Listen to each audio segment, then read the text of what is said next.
गोंडी संस्कृति के प्रमुख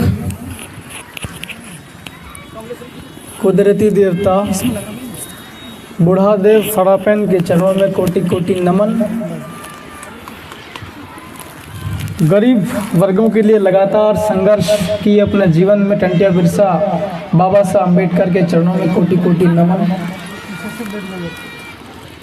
अपने इस गोंडवाना इलाके को हमेशा आगे बढ़ाने में अपना योगदान, अपनी कुर्बानी देने वाले शंकर शाह, रघुनाथ शाह, रानी दुर्गावती बाई, अवंतिका बाई और दादा हीरा सिंह मरकाम के चरणों में इनकी अमर आत्माओं के समक्ष कोटि कोटि नमन।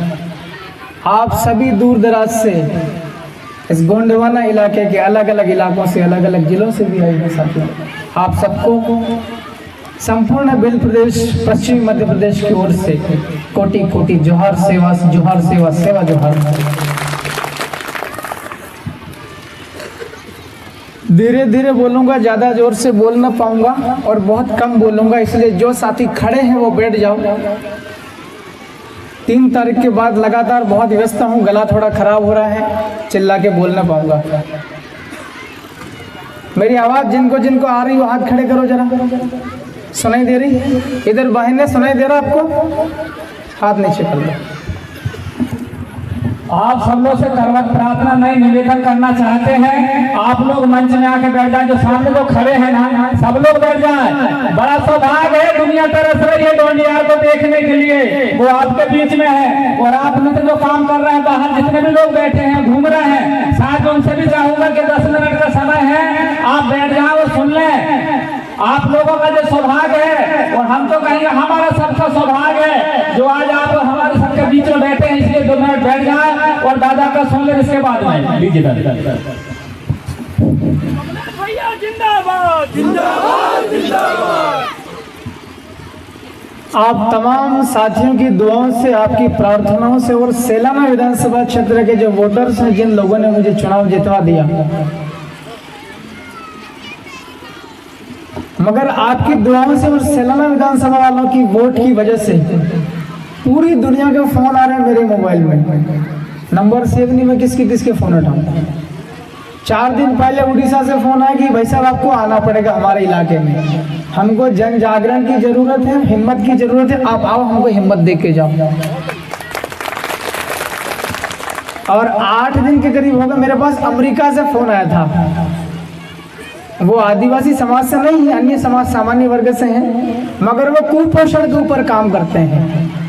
उन्होंने कहा कि आपके आदिवासी इलाके के अंदर में जो बच्चे हैं छोटे छोटे, वो कुपोषित रह जाते हैं, शरीर भी ठीक से विकसित नहीं हो पाता और दिमाग भी विकसित नहीं हो पाता है। तो सेलाना वालों ने जिता दिया और आपकी दुआओं की वजह से मैं जीत गया। देखो कहाँ कहाँ संपर्क हो पा रहा है। मेरी इच्छा थी कि मैं विधायक बनने के बाद सबसे पहले उधर जाऊंगा। किधर?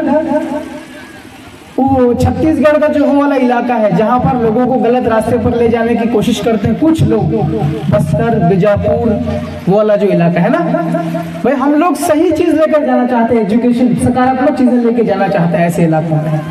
मैं उस वाले इलाके में भी जाने का सोच रहा था। उड़ीसा का मलकानगिरी, कोरापुट, भवानीपटना, उस वाले इलाके में भी जाना चाह रहा था। कालाहांडी, बहुत हालात खराब है वहाँ पर। जैसे हालात मध्य प्रदेश के बेगा, सहरिया और भारिया लोगों के हालात है, वैसे हालात उस इलाके में है। मैं तेलंगाना के खम्मम वाले इलाके में जाना चाह रहा था, मगर 3-4 दिन पहले हमने एक गांव में विजय जुलूस निकाला जी, आभार व्यक्त करने के लिए। तो जिन लोगों ने मुझे वोट दिया, मेरे कार्यकर्ताओं ने मुझे ये कहा कि विधायक जी आप दूसरे प्रदेश में जाओ, उसके पहले हमारे ही मध्य प्रदेश में, मध्य प्रदेश का पूर्वी इलाका है जिसको अपन कहते हैं गोंडवाना इलाका। गोंडवाना इलाका में जबलपुर संभाग और कौन सा मंडला, शहडोल संभाग, आपका सिवनी, नरसिंहपुर, आपका बालाघाट, जबलपुर जिला, आपका छिंदवाड़ा जिला, डिंडोरी, शहडोल, आपका सीधी और सिंगरौली, ये तमाम इलाके हैं। यहाँ पर भी अपना आदिवासी समाज जो है वह बहुत कमजोर है, वहाँ पर जाना ही जाना पड़ेगा। मैंने कहा मैं जाऊंगा कैसे, बहुत दूर भी पड़ता है। अभी विधायक जरूर बना लेकिन मेरे पास पैसे के इंतजाम नहीं है। एक वीडियो आपने देखा होगा, मैं अभी फेसबुक पर अपलोड करूंगा थोड़ी देर बाद में। मुझे आपके गोंडवाना इलाके में आने के लिए, आपके बीच शामिल होने के लिए मेरे भील प्रदेश वाले मेरे इलाके से 4,500 रुपया डोनेशन दिया, 5-5 रुपया चंदा करके। मैं चुनाव कैसे लड़ा हूं ये आपने देख ही लिया होगा, टीवी में भी आया, समाचार पत्र में भी आया। उस वाले पश्चिमी मध्य प्रदेश में रतलाम, झाबुआ, अलीराजपुर जो भील वाला इलाका, वहां पर नोतरा परंपरा होती। क्या होती? नोतरा परंपरा का मतलब होता बिना ब्याज का पैसा उधार देना, 100, 50, 500 अपनी हैसियत के हिसाब से। तो हमने एक जुलूस निकाला था, विजय जुलूस। वहां पर मेरे कार्यकर्ताओं ने, मेरे वाले उस वाले इलाके के लोगों ने गोंडवाना के आप लोगों के साथ बैठक करने के लिए, मिलने के लिए, आपकी समस्याएं समझने के लिए मुझे 4,500 रुपया झोली में, जैसा भिखारी मांगता कि नहीं मांगता, झोली फैला के वैसा करके, और 4,500 रुपया दिया है। उसमें से करीब मैं वहां से निकला हूँ, उज्जैन तक आया था, करीब 1,000 रुपया खर्च हुआ है और 3,500 रुपया अभी भी मेरे जेब में पड़ा हुआ है। उज्जैन के हमारे एक मित्र मिल गए हैं, सिद्धार्थ सिंह जी, वो हमको लेके आए हैं। तो देखो, अच्छा काम अगर हम लोग करेंगे तो मदद सब जगह मिलती कि नहीं मिलती।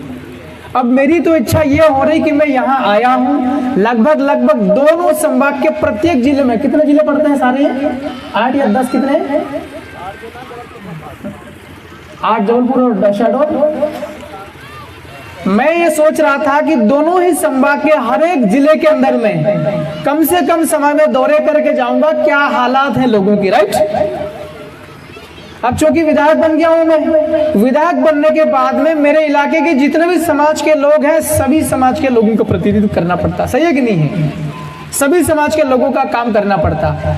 मगर मेरी एक पहली प्राथमिक जिम्मेवारी ये भी है कि जिस समाज से तुम उठकर आए हो, जिस हालात से तुम निकल कर आए हो, ऐसे समाज के जो गरीब तबके के लोग हैं उनके बीच में पहले जाना होगा, उनकी समस्याओं को पहले सुनना होगा। मेरे हालात कैसे हैं ये आप सबको पता चल ही गया होगा, टीवी के माध्यम से और समाचार के माध्यम से। पता चला कि नहीं चला है? मैंने अपने स्टूडेंट लाइफ में जब कॉलेज की पढ़ाई कर रहा था, मैंने वेटर का भी काम किया है। वेटर होता है ना, जो शादी पार्टी होती है, जो कटोरी साफ करना, ग्लास साफ करना। मैंने अपने जिंदगी में दिहाड़ी मजदूरी भी करी। मैं दिल्ली में पढ़ाई लिखाई करने के लिए काफी समय वहां रुका हूं, वहां भी वेटर का काम किया। आपने लॉकडाउन का नाम सुना था? कोरोना काल में 4-5 दिन तो हमको पानी भी नहीं मिला, ऐसी स्थिति थी भाई, सब तरफ ताले लग गए थे। मैं दिल्ली में गिरा गया था। नोटबंदी का नाम सुना था आपने? मैं दिल्ली में ही था, नोटबंदी के टाइम पे पैसा निकल ही नहीं था, सब नोट बंद हो गई थी। मैंने शिव जी के मंदिर में प्रसाद खा कर के दिन निकाले हैं। अब सोचो, मैं इतने बुरे हालात से गुजरा हूँ तो क्या मैं हल्का फुल्का आदमी हूँ क्या? मेरे अंदर की शक्ति कितनी मजबूत होगी, मेरे अंदर का विश्वास कितना ताकतवर होगा। मेरे पिताजी के दोनों हाथ फ्रैक्चर हैं, टूटे हुए दोनों हाथ काम नहीं कर सकते। पहले, आज से 10 साल पहले मेरे घर पर, मेरे गांव में इलेक्ट्रिसिटी की व्यवस्था नहीं थी, चिमनी चलती थी केरोसिन वाली। दिवाली के दिन चिमनी का विस्फोट हुआ तो मेरी माँ के पूरे शरीर पूरा जला हुआ था मेरी माँ का। आज भी मेरी माँ का आधा से ज्यादा शरीर काम नहीं करता है, फिर भी मजदूरी पड़ जाती है। सोचो, मैं इतने बुरे दौर से निकला हूं, मैं अंदर से कितना मजबूत होगा कि ना होगा? तो आपकी दुआओं की वजह से, मेरे इलाके के लोगों की वजह से मैं चुनाव जीता हूं, और जीत करके और मैं सकारात्मक तरीके से काम करना चाहता हूं, पॉजिटिव सकारात्मक तरीके से। कांग्रेस के लोग भी करते हैं, विधानसभा के अंदर में हाहू करते हैं, राइट। मैं जरूरत पड़ेगी तो ही हाहू करूंगा, वरना मैं सरकार के साथ मिलकर अच्छा काम करना चाहता हूं। बार बार समाचार वाले टीवी वाले आते, मैं यही कह रहा हूं भाई, मुझे अवसर दो काम करने का। जब मैं चुनाव लड़ रहा था, प्रचार के दौरान मैंने ये कहा लोगों से कि सरकार किसी की भी बने, मैं मंत्री बन सकता हूं, क्योंकि मैं मंत्री बनने की मेरे पास में वो ज्ञान है। अगर मुझे जिम्मेवारी मिलती है, मैं अच्छे से काम कर सकता हूं। भाई, अगर मान लो हमको भर्ती करवाना है नौकरी में, राइट, नेट स्लेट पास करने का उसी को प्रोफेसर बनाएंगे, जो कंपटीशन पास करता है उसी को पुलिस की नौकरी मिलेगा ना। तो भाई मैं खुद कह रहा हूं कि मैं जानकार हूं, मध्य प्रदेश के, पूरे मध्य प्रदेश के सारे आदिवासियों की समस्याओं का समाधान मैं कर सकता हूं, मुझे अनुभव है, मैं जानता हूं। तो मैं सकारात्मक तरीके से काम करना चाहता हूं। और अगर आपकी, मैं भी अर्जी भी लगाने गया था रास्ते में, मुझे लगा था आपके प्रीतम दादा, कौन से फड़ापन थे, बुढ़ा देव थे वो, हाँ, हम थाना गए थे, वहां पर मैंने अर्जी लगाई है। सबसे बड़े सुप्रीम पावर ने बोला कि कमलेश्वर तुम्हें भी कुछ न कुछ जिम्मेवारी मिल सकती है मंत्रिमंडल में। और मैं ईश्वर को मानने वाला व्यक्ति हूँ, सारे देवताओं को मानने वाला आदमी। अपने आदिवासी में होती कि नहीं होती सिराबावसी वाली परंपरा, हमारे इधर सिराबावसी होता है, इधर थाना होता है, लेकिन है वही। हमारे पूर्वजों को बहुत मान सम्मान दिया जाता है, जो अच्छा काम करता है वो मरने के बाद देवलोक में जाता है, राइट। मैं अब ज्यादा नहीं बोल पाऊंगा, मैं सिर्फ आपको दिखने के लिए आया था मैं, क्योंकि मैं लगातार आता रहूंगा। आपको ये लगता होगा कि यार हम तो बहुत सुनना चाहते हैं विधायक जी से, और ये तो कम समय में बोल के जाना चाह रहे हैं। मैं आपको विश्वास दिलाना चाह रहा हूं कि मंत्रिमंडल जैसे बन जाएगा उसके 2 दिन बाद मैं फिर आऊंगा आपके बीच में, मैं बार बार आऊंगा। क्योंकि मेरा जो इलाका है रतलाम जिला, झाबुआ जिला, अलीराजपुर जिला, धार जिला, उधर के जिलों के अंदर में जो आदिवासी लोग रहते हैं, वहाँ भील, बिलाला, बारेला समाज के लोग रहते हैं, राइट। वहाँ के लोगों की समस्याएं मुझे पता है, और वहाँ की समस्याओं का समाधान भी मैं करवा दूंगा, क्योंकि मैं विधायक हूँ। अभी डंके की चोट आदिवासियों के हकों के लिए मैं लड़ाई लड़ूंगा विधानसभा के अंदर। आपके गोंडवाना इलाके में भी गोंड समाज हुए, चाहे कोरकू है, बेगा हो, भारिया हो, सारिया हो, किसी भी समाज को मैं यहाँ तक, मैं तो लोधी भाई को कहना चाहता हूँ, मैं हम लोग लगातार मिलके काम कर रहे हैं। 2 बार हमारे बीच में आए भी हैं आपके लोधी जी। मैंने इन्हें ये कहा है कि आज से 100 साल पहले ओबीसी समाज आदिवासियों के समान ही था। आज अगर आदिवासियों के पास टूटे फटे कपड़े हैं, 100 साल पहले ओबीसी समाज भी इसी हालात से गुजरा है। और 500 साल पहले भी ओबीसी समाज को देखोगे तो कपड़े थे ही नहीं, कपास की पैदावार ही ठीक से नहीं होती थी, कपास की फैक्ट्री ठीक से नहीं होती थी, तो कपड़े कहां से होंगे ठीक से, बाहर हर जगह कहां अवेलेबल थे। सारा जो आज सक्षम समाज है वो भी एक समय पहले वो भी बहुत बुरी हालत से गुजर के आया है, राइट। मैं तो मेरे 2-3 साल का ही उदाहरण दे रहा हूं। मैं जिस दिन मैं विधायक बना 3 तारीख को, उस दिन भी मेरे हालात बहुत बुरे थे। मेरी माँ खेती मजदूरी करने के लिए गई हुई थी। जिस घर में मजदूरी करके और रोटी पकती है, सोचो वो घर कितना गरीब होगा। तो हम लोगों को क्या करना, अभी समाजों को आपस में बंटना नहीं है, संगठित होना है, एक होना है, राइट। एसटी में 750 के लगभग जनजातियां कितनी है, 750 जनजातियां हैं। अगर 750 जनजातियां आपस में बिखर कर रहेंगे, क्या हम लोग प्रगति कर पाएंगे? नहीं कर पाएंगे ना। हमें बेहतर करना, विकास करना, प्रोग्रेस करना है। सारी जनजातियों को भी इकट्ठा होना, भील, बिलाला, बारेला, कोरकू, गोंड, बेगा, सारिया, सभी को एक होना, संगठित होना है, राइट। इसके अलावा जो एससी समाज है, शेड्यूल कास्ट, ये भी संघर्ष किया, इनने भी भूतकाल में बहुत संघर्ष किया है। हम सबको साथ में मिलकर रहना पड़ेगा। ओबीसी समाज, मैंने कह दिया आपको 100 साल पहले ओबीसी आदिवासी के समान ही था। एससी, एसटी, ओबीसी और सामान्य वर्ग के अंदर में भी बहुत सारी जातियां ऐसी है जो सामान्य, उनमें जनरल लिखा जाता है, उनके भी बहुत लोगों के हालात बहुत बुरे हैं। मैं मजदूर भी रहा, लेकिन मैं ट्यूशन पढ़ाने जाता था। जब मैं कॉलेज करता तो सवेरे उठ करके एक स्कूल में पढ़ाने भी जाता था, मैं प्राइवेट स्कूल में। उस स्कूल के अंदर में राजपूत समाज, जिसको क्षत्रिय कहते हैं, राजपूत समाज के बच्चे मेरे पास में बहुत आते, पढ़ने के लिए आते थे। बच्चियां भी आती थी कक्षा 9 और 8 और 10 में। कभी कभार बच्चियां लेट हो जाती थी, मैं पूछता था क्यों लेट क्यों है तुम लोग क्लास में? वो कहती थी सर मम्मी के साथ में हम तो मजदूरी करने गए थे। यह हालात है अपने देश में, ये हालात है, सामान्य वर्ग के भी है कहीं कहीं। तो मेरा इस पवित्र धरा से ये आपसे आग्रह है, पहली बात तो हमको यूनाइट होकर रहना पड़ेगा, एक होकर के, राइट। और रहा सवाल हकों का, भारत के संविधान में सभी के लिए हक तय है। उन हकों को हासिल करने के लिए हमारे पूर्वजों ने बहुत संघर्ष किया है, खून भी बहाए हैं, कुर्बानियां भी दी हैं। मैं पूरे मध्य प्रदेश का अकेला विधायक हूं तीसरे मोर्चे का। 163-65 बीजेपी का है, राइट। अब इन्होंने काम ऐसे कुछ टेक्निक किया होगा तो इतनी सीटें आई मोदी जी। अब कांग्रेस ढेर हो गई। हम तो सोच रहे थे कांग्रेस 130 लाएगी और हम गठबंधन के साथ मिलकर के अच्छा करेंगे, ये ढेर हो गए। तो जो गलतियां गोंडवाना गणतंत्र पार्टी से इस बार हुई, ये गलतियां आने वाले 5 साल में नहीं होना चाहिए, याद रखना होगा। सही है ना। हमारे वहां पर भी उस वाले इलाके में भी, भील वाले इलाके में भी हालत खराब थे, मगर चुनाव जीतने के लिए आपको देखो, मैं विधायक होने के नाते एक प्रशिक्षण दे रहा हूं। आपको यह जरूर लगता होगा कि यार ये हमारे समाज है और यहाँ राजनीति कैसे घुसेड़ दी। बिना राजनीति की मदद से कोई भी समाज प्रोग्रेस ज्यादा स्पीड के साथ नहीं कर सकता है, राइट। बिना समाज की मदद लिए कोई भी नेता नहीं बन सकता है। बिना समाज के गुरु के आशीर्वाद लिए कोई भी विधायक, सरपंच, मंत्री, संतरी नहीं बन सकता है। तालमेल बैठाना पड़ेगा। बैठाना पड़ेगा कि नहीं बैठाना पड़ेगा? बताओ, हाथ खड़े करके बैठाना पड़ेगा कि नहीं बैठाना पड़ेगा?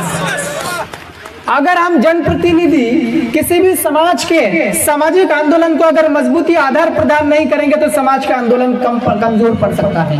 ये जो लिखा हुआ है आपके यहीं पे, गोंडवाना समग्र विकास क्रांति, इसका उद्देश्य क्या है? ये जो इलाका है गोंडवाना, जिसमें करीब 14-15 जिले आ रहे हैं, इन दोनों ही संभाग जबलपुर और शहडोल संभागों के अंदर में जो भी समाज के लोग रह रहे हैं, इन लोगों की गरीबी कैसे दूर की जा सकती है, इन लोगों के ऊपर अन्याय, अत्याचार, जोर जुल्म होता है वो कैसे रुक सकता है, इसके ऊपर चिंतन करने के लिए ही तो ये आंदोलन बना था।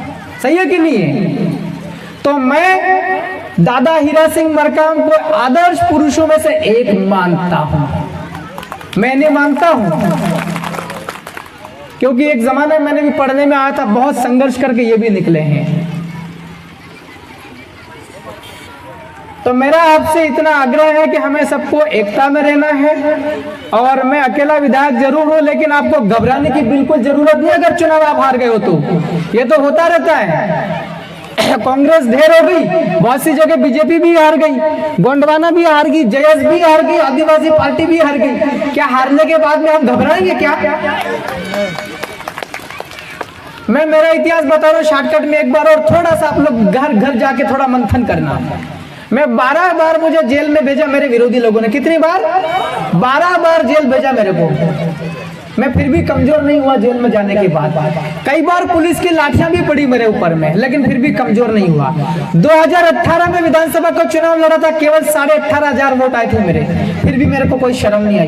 2019 के अंदर में लोकसभा का चुनाव भी लड़ लिया, 15 लाख में से केवल 14,000 वोट आए। मेरी इज्जत के कचरा हुए, लेकिन मैं कमजोर महसूस नहीं किया मैंने। और 2023 में मैं विधायक बन के आपके सामने खड़ा हूं। यह हिम्मत है, यह हिम्मत हमारा समाज भी देता है, और यह हिम्मत मेरे ख्याल से वह झोली सिस्टम चल गया। देखो, इसको कहते हैं समाज। क्या कहते हैं? समाज। जब भी कमजोरी अगर कोई महसूस कर रहा है तो उससे मदद लिया ही जाना चाहिए, उस व्यक्ति को मदद लेना ही चाहिए। ठीक है साथियों, मैं अपनी बात खत्म कर रहा हूं और मैं आपको विश्वास दिलाना चाह रहा हूं, आपको बिल्कुल घबराने की जरूरत नहीं है। पूरे गोंडवाना इलाके के अंदर भी मैं घूमता रहूंगा, आपकी सारी समस्या के ऊपर मैं स्टडी करूंगा, समस्याओं का समाधान करूंगा। विधानसभा के अंदर आपके हकों की आवाज भी मैं डंके की चोट उठाऊंगा, आपकी आवाज हर हाल में उठाऊंगा। गोंडवाना इलाके के आप लोगों का जहां पसीना टपकेगा, वहां पर आपका विधायक कमलेश्वर डोडियार खून बहा देगा, इतना याद रखना आप लोग। मैं लोभी लालची नहीं हूं, सरकार मंत्री बनाया ना बना उससे कोई फर्क नहीं पड़ता। मैं विधायक बन के आया हूं, मेरे इलाके के लोगों ने बहुत समर्थन किया। आपकी दुआएं अगर बनी रही तो हो सकता हमारे पश्चिमी मध्य प्रदेश से 3 लोकसभा की सीटें आती, हो सकता 3 के 3 समाज में से निकलकर दिल्ली लोकसभा जा सकते हैं। मेरे वहां से रतलाम लोकसभा सीट से तो हर हाल में, भले मुझे तंत्र मंत्र जादू मंत्र करना पड़े तो भी मैं करके भेज दूंगा दिल्ली में, लोकसभा में भेज दूंगा हर हाल में। आप लोग भी गोंडवाना वाले भील प्रदेश वाले इलाके से आप संख्या में ज्यादा है। आप एकता में रहना, संगठित रहना, टूट फूट मत करना। कभी नाराजगी भी हो जाती है, बैठ करके वापस राजीनामा भी किया जाता है। यह हमारे समाज के धर्म गुरुओं से भी मेरा निवेदन है, जो लड़ झगड़ जाते हैं लोग, उनको बैठा करके और वापस राजीनामा करवाने की जिम्मेवारी भी आपकी है। और मैं बहुत बहुत आपको आभार व्यक्त करना चाहता हूं। बहुत देर रात तक आप बैठे रहे और मैं आखिरी में माफी चाहता हूं, मैं बहुत व्यस्त होने की वजह से आपके बीच में लेट आया हूं। आपने इतनी देर रात तक यहाँ बैठ करके हम लोग का इंतजार किया, बहुत बहुत मैं आपको नमन करता हूं। आपके चरणों में कोटि कोटि शीश झुकाकर नमन करता हूं। मैं आपके इलाके में लगातार आता रहूंगा। आपके प्रीतम दादा, जो भी आपके गोंडवाना के जो मुखिया है, करता जरता लीडर है, लगातार संपर्क में रहूंगा। मैं प्रश्न भी उठाऊंगा विधानसभा के अंदर, मैं सवाल भी खड़े करूंगा, मुद्दे भी उठाऊंगा, डंके की चोट लड़ूंगा। मैंने आपको बोल दिया कि जहां आप लोगों का पसीना टपकेगा, वहां आपका कमलेश्वर खून बहा देगा। जोहार सेवा, जोहार सेवा, सेवा जोहार।